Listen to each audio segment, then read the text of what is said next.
promoting dialogue. It's midday in Dakar, 1 p.m. in Port Novo. Good afternoon, and many thanks for staying tuned to West Africa Democracy Radio, broadcasting on 94.9 FM and worldwide on wadr.org. Welcome to Newslink. Here are the top stories. Senegal makes progress in the latest Transparency International Corruption Perception Index at 69th position. By 2023, Senegal had already amended its Code of Criminal Procedure to introduce the National Financial Act. It has been noted that the preventive mechanism has become operational. Ghana's prosecutor declares former Finance Minister Ken Ofori-Atta a wanted fugitive in connection to multiple corruption cases. The OSP declares Kenneth Nanaya Ofori-Atta a wanted person. He is a fugitive from justice. The OSP will take all necessary legal steps to secure his return to the jurisdiction and attendance at the OSP. Now, the Nigerian government readies for the February 15 national dialogue as lawyers of deposed President Bazoum call for his release. And on health news, Côte d'Ivoire and Liberia to strengthen border surveillance to prevent the spread of mpox. Please stay tuned for details of these stories and more. Here is Abdullahi Hassan with Newslink. Many thanks for joining our broadcast and a warm welcome to our listeners from across the sub-region and beyond. Newslink begins here in Senegal as the country makes progress in the latest Transparency International's Corruption Perception Index report. Dakar moved up 2 places, 245 out of 100. The country has moved up to 69th position but remains in the red zone of the most corrupt countries. For the rest of the details, let's join Echi Atisu. According to the document, Senegal has made efforts in the fight against corruption. From a score of 43, the country moved up 2 places to 45 out of 100. Senegal thus improves its ranking to 69th place, tied with Benin, Côte d'Ivoire, and Sao Tome et Principe. For Birahim Sek, coordinator of the Senegalese section of Transparency International, through Civil Forum, several factors explain this performance. By 2023, Senegal had already amended its Code of Criminal Procedure to introduce the National Financial Act. Also, at the end of 2023, the Council of Ministers adopted a draft text amending the 2014 law on asset declarations, the 2012 law creating the FNAC, and the 2018 law on money laundering. The new government also played its part with the arrival of President Diomaye Faye. It has been noted that the preventive mechanism has become operational. However, Senegal remains in the red zone of the world's most corrupt countries. Transparency International has recommendation to the Senegalese government to step up the fight against corruption. The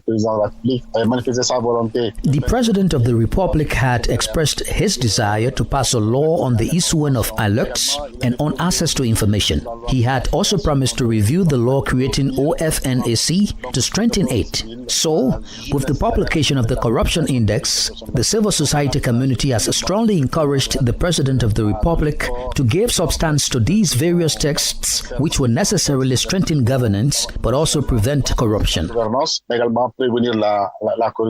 Other West African countries also feature in Transparency International's rankings.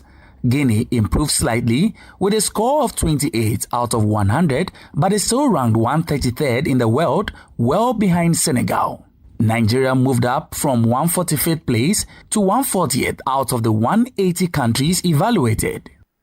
Echi Atisu reporting there. In Guinea, several legal cases involving former ministers under Alpha Conde are currently being examined by the Court for the Repression of Economic and Financial Offences, CREF. These personalities, including former Prime Minister Ibrahim Kassory Fofana, are accused of embezzlement of public funds. Fofana is scheduled to appear before the Economic and Financial Tribunal today for ruling into his case. His lawyers are, in the meantime, raising concerns about the process. Ghana's President John Dramani Mahama has instructed the Finance Minister, Dr. Kassel Ato-Forson, to immediately find solutions to address the gaps in the country's health sector funding following the suspension of USAID assistance. In a letter addressed to the minister, President Mahama called for urgent action as the situation is likely to affect the country's efforts in dealing with maternal health, HIV/AIDS, family planning, and childbirth. Dr. Evans Nuno, a Ghanaian economist and financial expert, joins us in the second half of the news. Meanwhile, Ghana's former finance minister, Ken Ofori-Atta, under the immediate past administration, has been declared wanted by the Office of the Special Prosecutor. Ofori-Atta, according to the prosecutor, is wanted in connection with multiple corruption investigations, including cases related to the National Cathedral Project, Strategic Mobilization Limited, and 2 other cases. At a press briefing earlier today, Special Prosecutor Kisi Akebeng announced that Ofori-Atta is now a wanted person and must return to Ghana immediately to face questioning. He warned that failure to comply would result in measures to compel his return. The OSB is unconvinced that the purported medical letter transmitted by Mr. Ofori-Atta through his lawyers to the OSP represents a medical report to the effect that Mr. Ofori-Atta is incapacitated or is so sickly and invalid to the extent that he is physically unable to return to the jurisdiction without imperiling his life. We are of the firm conviction here that this is only a ruse employed by Mr. Ofori-Atta in aid of his intention to avoid returning to the jurisdiction and to personally answer questions in respect of the investigations. We are convinced that the real intention of Mr. Ofori-Atta is what was communicated to the OSP in the very first letter transmitted by his lawyers on 31 January 2025. That is, he has left the jurisdiction indefinitely. That was what was communicated to us at the first instance, and that is his intention. He has no intention of willingly returning to the jurisdiction. That much is clear to us. Consequently, ladies and gentlemen of the media, the OSP declares Kenneth Nanaya Ofori-Atta a wanted person. He is a fugitive from justice. The OSP will take all necessary legal steps to secure his return to the jurisdiction and attendance at the OSP. Ghana's Special Prosecutor Kisi Akebeng speaking there. More stories coming up on West Africa Democracy Radio. Newslink continues. We're live on wadr.org and on Facebook, WADR English Service. Ouagadougou has received assurances from Brussels for strengthened relations. During his visit to Burkina Faso on Tuesday, the new special representative of the European Union to the Sahel said the bloc intends to continue to support the country with development aid and food security issues. Gao Gomez Cavinho made this commitment while meeting with the Burkinabe Minister of Foreign Affairs, Jean-Marie Traoré. Sankule Janko completes the story. The special representative to the Sahel informed that the EU is actively involved in humanitarian projects in Ouagadougou to improve the living conditions of the population. For João Gomes Cravinho, the Ouagadougou meeting therefore aims to strengthen ties between the EU and Burkina Faso. Receiving the EU envoy, Jean-Marie Traoré emphasized the need for dialogue between both parties to enable healthy formulation of policies that take into account the potential of Burkina Faso and the Sahel. Since the insurgency began in the country, displacing millions of people and triggering one of the biggest humanitarian crises, the EU has granted millions of euros in aid. In 2024, the bloc allocated 45 million euros for humanitarian aid to support actions on food insecurity and malnutrition, health, water sanitation, and hygiene. The withdrawal of the ACE member countries from the Economic Community of West African States was discussed by Traoré and his visiting guests. The Burkinabe minister provided reasons for their exit from ECOWAS, clarifying that their actions was necessitated by the desire to address common challenges faced by Mali, Burkina Faso, and Niger. Following Traoré's response, the EU envoy João Gomes Cravinho indicated that the European Union is in a position of neutrality and respects the sovereign choice of countries. Sankule Janko reporting that still in the Sahel, the Nigerian government is making preparations for the national conference scheduled for February 15 to 19, 2025. The stakeholders' consultation will define the roadmap for the transition since the power grab in July 2023 by General Abdurrahman Chani. Since then, the deposed President Mohamed Bazoum has been detained by the military and accused of committing treason. The international community, several NGOs and activists have condemned his arbitrary detention. On Tuesday, Bazoum's lawyers, after a long while, voiced out again calling for the immediate release of their client. Well, let's take you now to Liberia, a country that on Tuesday commemorated the 68th anniversary of the Armed Forces Day with a colorful parade and renewed commitment to regional stability. The event held at the Barclay Training Center in Monrovia served as a reminder of the sacrifices made by the men and women in uniform to maintain lasting peace across the country. Themed Sustainable Peace and Security through Stakeholders Engagement, the ceremony brought together the nation's past and 7 leaders, heads of international missions, civil society organizations, and citizens. From Monrovia, WADR's Abraham Parker reports. President Joseph Boakai in his address recounted the progress made by his administration and pledged his continued commitment to working in the best interest of all Liberians. We are exploring various avenues to ensure that our armed forces are well equipped and adequately supported to meet the demands of the critical role they have on their shoulders to play. The event ended with reflections from Liberian citizens who attended the celebration, underscoring the deep appreciation for the armed forces and a shared commitment to a peaceful future. What I saw today, I never saw it. Coming to be a part of this celebration shows how the region and how we are trying our best as a country. The 68th Armed Forces Day served as a powerful testament to Liberia's resilience and its unwavering pursuit of lasting peace. A report by WADR's Abraham Parker in Monrovia. And to some health news, disease experts from Côte d'Ivoire and Liberia are meeting to discuss measures and strategies for increasing cross-border surveillance of Mpox. The gathering of some 40 professionals is underway in San Pedro, in the southwestern region of Côte d'Ivoire, and is supported by the West Africa Health Organization, WAHO.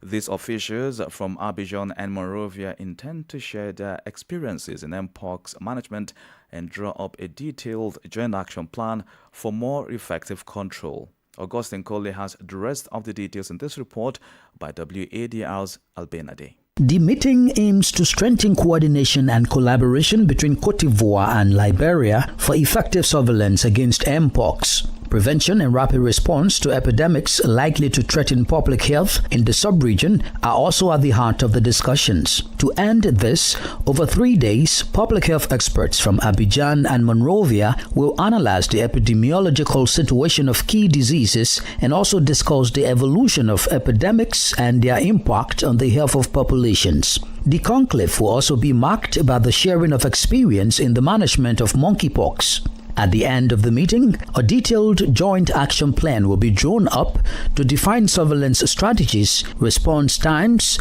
and the responsibilities of the two countries for an effective fight against Mpox. For the representative of the prefect of the San Pedro region, Fatoumata Sanogo Niekone, the conference is a platform for exchange, enabling challenges to be analyzed, opportunities to be identified, and strategic recommendations to be put forward for a better response. Heading the Liberian delegation, Advertus Nyamiana, Liberia's public health surveillance coordinator, said he wanted to ensure better anticipation and rapid response to future epidemics, hence the importance of sharing epidemiological data between the two countries. In 2024, the Ivorian National Institute of Public Hygiene announced that it had recorded 28 confirmed cases of Mpox, including 1 death in Abidjan. A report by WADR's Abidjan correspondent Alben Ade and voiced by Augustine Coley. You are listening to Newslink here on West Africa Democracy Radio, broadcasting on 94.9 FM and online at wadr.org. Here's a reminder of our top stories.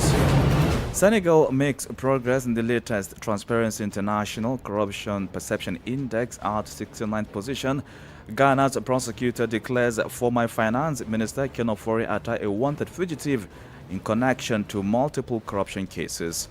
The Nigerian government readies for the February 15 national dialogue as lawyers of deposed President Bazoum call for his release. Ahead in the news, we have the press review, guest interview, and sports news. Please stay with us. Fresh and breaking news all the time. Hear it first as the news breaks, only on West Africa Democracy Radio. Newslink continues. Many thanks for staying with us.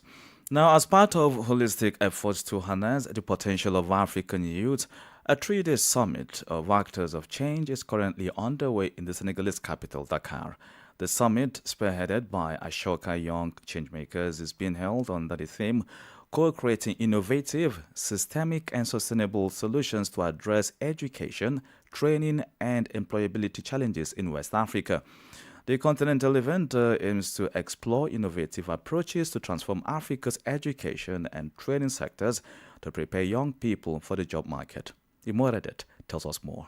With over 70% of sub-Saharan Africa under the age of 30, stakeholders in youth development are advocating for the inclusion of young people in policy formulation and decision-making, as well as building the capacity of the youth to be creative and innovative, to be positive change makers in the continent and the world at large. To realize this goal, Ashoka Africa, in partnership with other networks of social entrepreneurs and changemakers from other West African countries, is hosting a 3-day summit in Dakar. The conference focuses on adopting concrete policies and measures aimed at strengthening the employability status of young people in the sub-region. Stakeholders will also prioritize discussions around the quality and relevance of education, vocational training, access to employment and skills development for young people. Okechukwu Uzechina is a co-leader of Ashoka Africa and speaks with WDR News. How successful we are in creating a new Senegal, a new West Africa, or a new Africa is hinged on how well we prepare and empower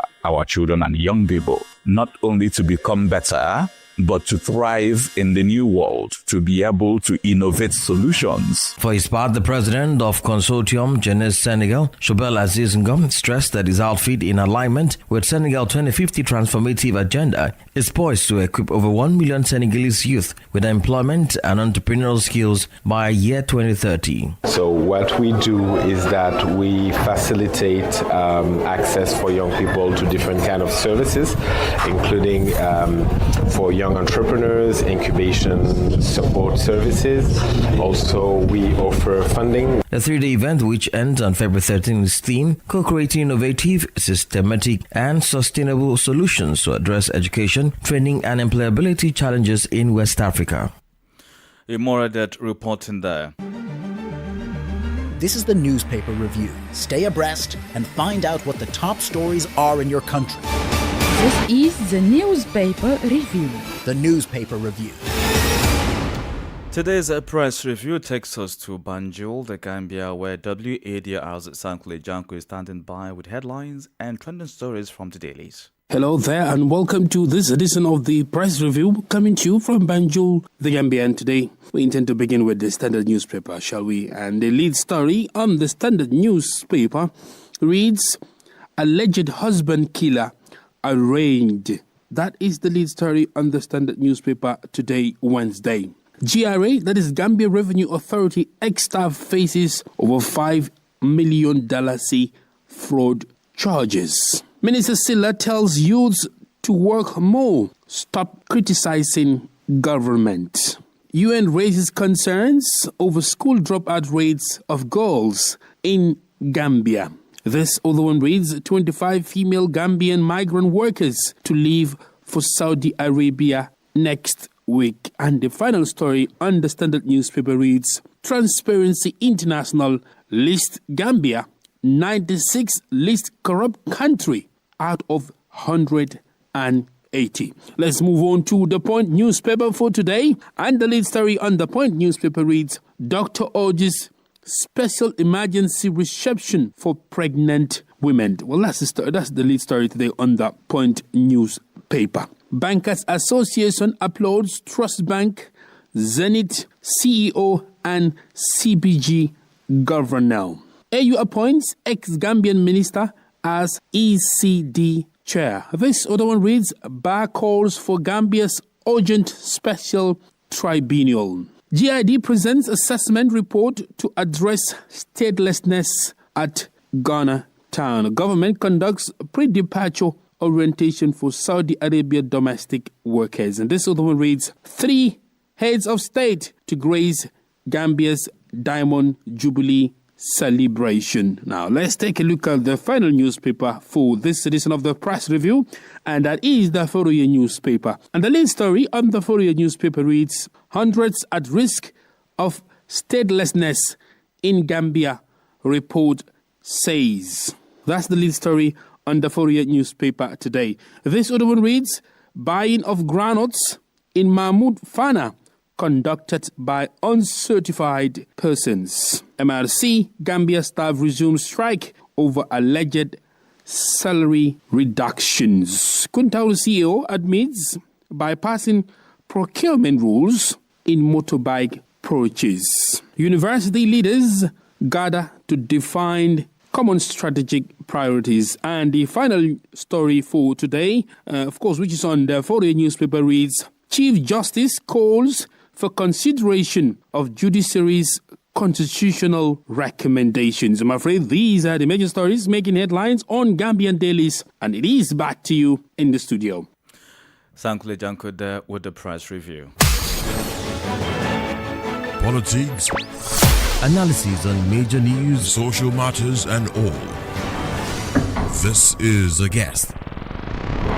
Dr. Evans Nuno, a Ghanaian economist and financial analyst, joins us from Accra to discuss the short and long-term measures the new government has in bridging the funding gap following the suspension of USAID's assistance to African nations. Yeah, so my initial reaction was if we plan for it, because, Trump in his campaign had always said that if he assumes office, it would be America first. And so you could easily make inference from that as to the kind of foreign policy he would embark on. And so if you are a serious country, you should bear that in mind, that it is likely that the amount of aid to countries from America could be curtailed or reduced drastically. So serious countries, I'm sure, might have planned for that. So Ghana, in our case, I was really thinking, did we do something about it? Did we factor his America First policy when we were drafting our mini budget, and have we really taken that into consideration as we prepare for the main draft of our budget for this year? Now that President Mahama has instructed that the finance ministry bridge the funding gap, especially that caters to the health needs of the country, amounting to $156 million, how do you think the ministry or the government can achieve this?